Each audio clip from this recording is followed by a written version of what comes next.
simple question change the course of your entire life? Well, we're going to find out today, thanks to my guest, Gay Hendricks, coming to us all the way from Ojai, California.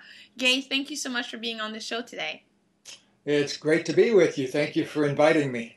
Well, Gay, I read your book, The 5 Wishes, and I think it's absolutely brilliant. It's a brilliant book. It's a great read. It's short. I think I read it in a few hours.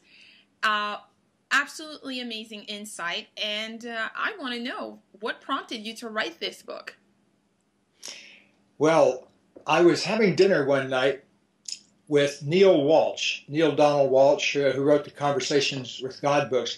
And we were actually at a banquet, and we were both sort of bored, and we got to kind of telling each other stories about our life.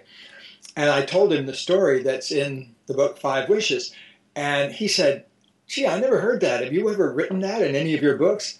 And I said, "No." And he said, "You've got to write a book about this."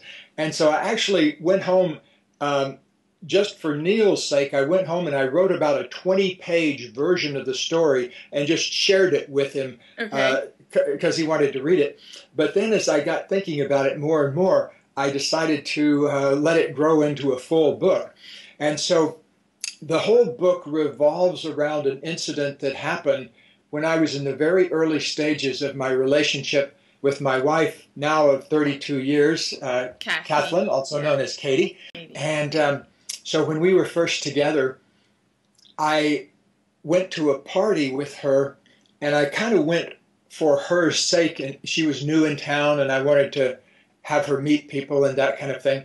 And but I'm not much of a party person, and so I wandered off into the library of this house we were at, and there I met a man who was also kind of escaping from the party, and he and I had this amazing conversation that led to the book.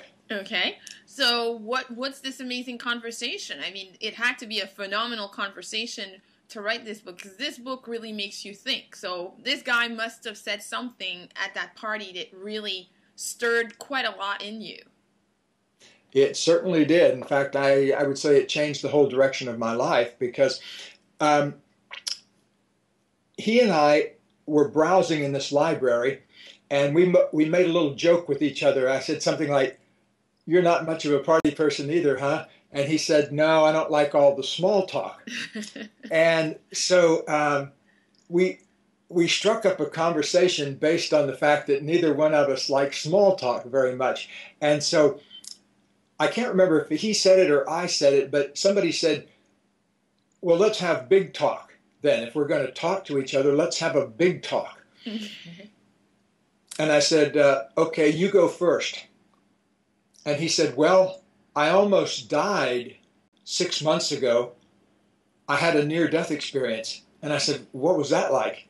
And he said, "Well, I had a life-threatening illness that I kind of pulled back from and found something at the bottom of it that changed my life. So right now I think of it as the best thing that ever happened to me." Okay. Almost dying was the best thing that ever happened to me. Okay. And so I said, "What happened?" And he said, "Well, I learned a question. I asked a question that began to turn everything around for me." So you can imagine what my next question was. I said, What's the question? And he said, "Well, rather than me telling about it, let me just ask you the question." And so I'll ask you now the question, and all your viewers out there in the world and listeners out there in the world. Imagine that you're at the end of your life, and you're on your deathbed, and you're looking back over your whole life. And imagine that me or a friend comes to visit and says, "Was your life a success?" So you're either going to answer yes or no, right? And so let's say your answer was yes. Okay. Okay, let's say you said, "Yes, my life was a success." What is the one thing above all that you accomplished or experienced that made you say your life was a success?